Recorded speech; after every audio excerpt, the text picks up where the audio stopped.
भाग 2 वर्ण विचार फोनोलॉजी। पिछली कक्षाओं में हमने पढ़ा मुख से निकलने वाली वो ध्वनियां जिनके टुकड़े या खंड नहीं किए जा सकते वर्ण या अक्षर कहलाती हैं। वर्णों के निश्चित क्रम को वर्णमाला कहते हैं। वर्णमाला में दो प्रकार के वर्ण हैं, स्वर और व्यंजन।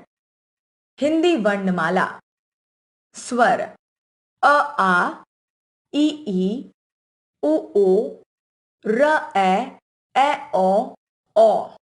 अनुस्वार अ, विसर्ग अड़ा खाली, अनुनासिक चंद्रबिंदु। व्यंजन: क ख ग घ ड, च छ ज झ य, ट ठ ड ढ ड़ ढ ड, त थ द ध न, प फ ब भ म, य र ल व, श श स ह। संयुक्त व्यंजन: श त्र ज्ञ श्र। हल चिन्ह: ग्रहित ध्वनियां आ, अ, ज, फ। स्वर: जिन वर्णों के बोलने में वायु बिना किसी रुकावट के मुंह से बाहर निकलती है उन्हें स्वर कहते हैं। इनका उच्चारण किसी अन्य वर्ण की सहायता के बिना होता है। स्वरों की संख्या 11 है। अ आ, ई ई, उ ओ, रे ए ओ। ह्रस्व स्वर अ ई उ र ह्रस्व स्वर कहलाते हैं क्योंकि इनका उच्चारण करते समय कम समय लगता है। दीर्घ स्वर आ ई उ ए ओ दीर्घ स्वर कहलाते हैं क्योंकि इनका उच्चारण करते समय अधिक समय लगता है। ग्रहित स्वर: अंग्रेजी भाषा के कुछ शब्दों का हिंदी में समावेश हो जाने के कारण आ स्वर ग्रहित ध्वनि के रूप में लिया गया है। इसका प्रयोग अंग्रेजी के शब्दों जैसे डॉक्टर, बॉल, टॉफी, रॉकेट आदि में किया जाता है। स्वर तथा उनकी मात्राएं: स्वर दो प्रकार से लिखे जाते हैं, एक अपने मूल रूप में जैसे अब, आम, इधर, ईद, ऊन आदि में, और दूसरे व्यंजन के साथ मिलाकर जैसे कान, किला, चीनी, चूहा आदि में। हिंदी वर्णमाला के प्रत्येक व्यंजन में अ स्वर मिला रहता है। अ के अतिरिक्त जब कोई स्वर व्यंजन से मिलता है तो उस स्वर का रूप बदल जाता है। स्वर का यही बदला हुआ रूप उसकी मात्रा कहलाता है। व्यंजन के साथ स्वर का जो चिन्ह लगता है उसे मात्रा कहते हैं। स्वर, मात्रा, मात्रा वाले शब्द: अ कमल, घर, महल, अचकन, बतख। आ काम, काला, चना, चार, बाजार। ई दिन, सिर, गिलास, चिड़िया, तकिया। ई चीनी, पीला, हाथी, मछली, सीटी। ऊ फूल, सुन, गुलाब, साबुन, जामुन। ऊ चूहा, फूल, तराजू, आलू, चबूतरा। र वृक्ष, कृपा, मृत, अमृत, कृषि। ए मेरा, केला, सवेरा, रेशम, गणेश। ए पैर, मैना, पैसा, सैनिक, पैदल। ओ मोर, चकोर, कोना, टोकरी, खरगोश। ओ कौन, पौधा, बौना, सौगात, कसौटी। र में ऊ और ऊ की मात्राओं का प्रयोग इस रूप में होता है: र ऊ रु, रुख, रुपया, गुरु, करुणा। र ऊ रू, रूप, रूठना, जरूर, अमरूद। व्यंजन: जिन ध्वनियों, वर्णों का उच्चारण करते समय मुख से निकलने वाली वायु के रास्ते में किसी प्रकार की रुकावट होती है उन्हें व्यंजन कहते हैं। इन्हें स्वर की सहायता से ही बोला जाता है। क व्यंजन का उच्चारण हम तभी कर सकते हैं जब इसमें अ स्वर मिला हो, तब इसे क रूप में बोलते या लिखते हैं। व्यंजन के भेद। व्यंजनों के निम्नलिखित भेद हैं। स्पर्श व्यंजन। क से लेकर म तक के सभी व्यंजन स्पर्श व्यंजन कहलाते हैं। इन्हें बोलते समय जीभ को कंठ, तालु, मूर्धा, दांत या ओठ का स्पर्श करना पड़ता है। इन्हें 5 वर्गों में बांटा गया है और हर वर्ग का नाम उसके पहले वर्ण के आधार पर रखा गया है। क वर्ग। क, ख, ग, घ, ढ। ट वर्ग। ट, ठ, ड, ढ, ढ़, ढ, ड। प वर्ग। प, फ, ब, भ, म। च वर्ग। च, छ, ज, झ, झ। त वर्ग। त, थ, द, ध, न। अंतस्थ व्यंजन। य, र, ल, व अंतस्थ व्यंजन है। ये स्वर और व्यंजन के बीच की स्थिति के हैं। ऊष्म व्यंजन। श, श, स, ह ऊष्म व्यंजन है। इनका उच्चारण करते समय मुंह में एक प्रकार की रगड़ उत्पन्न होती है जिससे गर्मी पैदा होती है। संयुक्त व्यंजन। ये 2 व्यंजनों से मिलकर बने हैं। श, क, श, अ। त्र, त, र, अ। ज्ञ, ज, ज्ञ, अ। श्र, श, र, अ। ग्रहित व्यंजन। अरबी फारसी भाषाओं के शब्दों के हिंदी में शामिल होने के कारण ज, फ ध्वनियां वर्णों को आगत या ग्रहित ध्वनियों के रूप में माना गया है। ज और जा तथा फ और फ के उच्चारण और लेखन से कई शब्दों के अर्थों को समझने में स्पष्टता आती है, जैसे सजा, सजाना, सजा, दंड, फन, फड़, फन, हुनर आदि।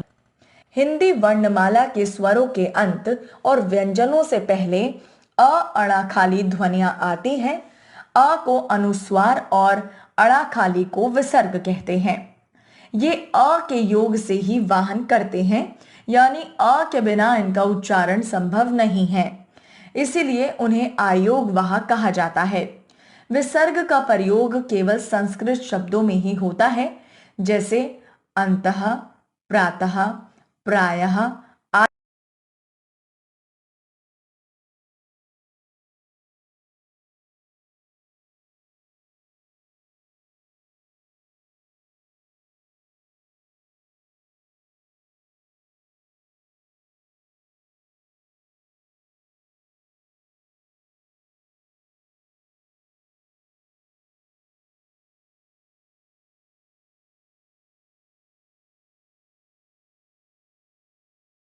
अनुनासिक। चंद्र बिंदु अनुनासिकता का चिन्ह है। सभी स्वर सानुनासिक भी होते हैं। इसे बोलते समय हवा मुंह तथा नाक दोनों से निकलती है। व्यंजनों के साथ अनुनासिक स्वर मात्राओं के रूप में आते हैं, जैसे चांद, कांच, पूंछ आदि। परंतु यदि मात्रा शिरोर रेखा के ऊपर लगी हो तो चंद्रबिंदु को केवल बिंदु के रूप में ही लिखा जाता है, जैसे मैं, क्यों, ईट, नहीं आदि में। प्रत्येक वर्ण के ऊपर लगी हुई रेखा शिरोरेखा कही जाती है। अनुस्वार व्यंजन का चिन्ह है। इसका उच्चारण करते समय हवा केवल नाक से निकलती है। इसका प्रयोग वर्णमाला के 5 वर्गों के पंचम यानी अंतिम वर्ण के स्थान पर होता है, जैसे पंख, पड़ख, कंघा, कड़घा, मंच, मंजूष्ट, घंटी, घट्टी, बंदर, बंदर, खंबा, खंबा आदि। अनुस्वार जिस वर्ण के ऊपर लिखा जाता है उसके तुरंत बाद बोला जाता है। हलंत, हल चिन्ह या हलंत का प्रयोग अरहित वर्ण को लिखने के लिए किया जाता है, जैसे द, ट, प आदि। संयुक्त व्यंजन वर्णमाला में दिए गए 4 संयुक्त व्यंजनों या संयुक्ताक्षरों श, त्र, ज्ञ, श्र के अतिरिक्त हिंदी में अन्य व्यंजनों को भी मिलाकर लिखते हैं। जब 2 व्यंजन मिलाकर लिखे जाते हैं तो उनके बीच के स्वर का लोप हो जाता है, यानी पहला व्यंजन अरहित होता है और दूसरा असहित। संयुक्त व्यंजनों के रूप। खड़ी पाई हटाकर। जिन व्यंजनों में खड़ी पाई होती है उन्हें दूसरे व्यंजनों के साथ संयुक्त करते समय पाई हटा दी जाती है, जैसे पुष्प, बग्घी, नमस्ते, गन्ना आदि। घूंटी हटाकर। क और फ दो ऐसे व्यंजन हैं जिसके पीछे घुंडी है। इन्हें संयुक्त करते समय घुंडी हटा दी जाती है, जैसे चक्की, मक्की, भक्त, टक्कर, रफ्तार आदि। हलंत लगाकर।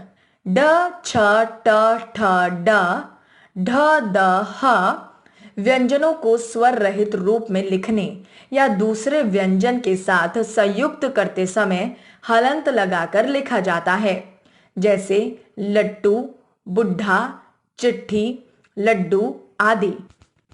र के रूप। सामान्य रूप में र स्वर सहित र अपने सामान्य रूप में इस प्रकार लिखा जाता है, जैसे राम, रत्न, कर, भारत आदि। ऊपर लगने वाली मात्रा के रूप में जब र स्वर रहित होता है तो आगे वाले व्यंजन के ऊपर मात्रा के रूप में लगता है, जैसे क, अ, र, म, अ कर्म, ध, अ, र, म, अ धर्म, प, अ, र, व, अ, त, अ पर्वत। व्यंजन के नीचे मात्रा के रूप में जब र खड़ी पाई वाले स्वर रहित व्यंजन के साथ जुड़ता है तो खड़ी पाई के साथ खड़ी पाई के व्यंजन के नीचे के भाग में के रूप में लगता है, जैसे क, र, अ, म, अ क्रम, द, र, अ, व, अ द्रव, प, र, अ, श, न, अ प्रश्न। ट वर्ग के साथ मात्रा के रूप में जब र स्वर रहित ट, ठ, ड, ढ व्यंजनों के साथ जुड़ता है तो उसका रूप इस प्रकार बनता है। यह रूप अन्य व्यंजनों के साथ नहीं लगता है, जैसे ट, र, अ, क, अ ट्रक, ड, र, अ, म, अ ड्रम, ट, र, आ, म, आ ट्रॉम। वर्ण विच्छेद। किसी शब्द के वर्णों को अलग अलग करना वर्ण विच्छेद कहलाता है, जैसे छात्र, छ, आ, त, र, अ अमृत, अ, म, र, त, अ परीक्षा, प, अ, र, ई, क, श, आ मक्खन, म, अ, क, ख, अ, न, आ कसौटी, क, अ, स, ओ, ट, ई जरूर, ज, अ, र, उ, र, अ। हमने सीखा वर्ण भाषा की सबसे छोटी इकाई है। वर्णों के 3 भेद होते हैं, ह्रस्व, दीर्घ और पल्लुत। अ और अणा खाली अयोगवाह कहलाते हैं। वर्णों का क्रमबद्ध समूह वर्णमाला कहलाता है। 2 व्यंजनों के मेल से बने व्यंजन संयुक्त व्यंजन कहलाते हैं। हिंदी के 4 मुख्य संयुक्त व्यंजन हैं, श, त्र, ज्ञ, श्र। शब्द के वर्णों को अलग अलग करना वर्ण विच्छेद कहलाता है। र का प्रयोग 4 अलग अलग रूपों में होता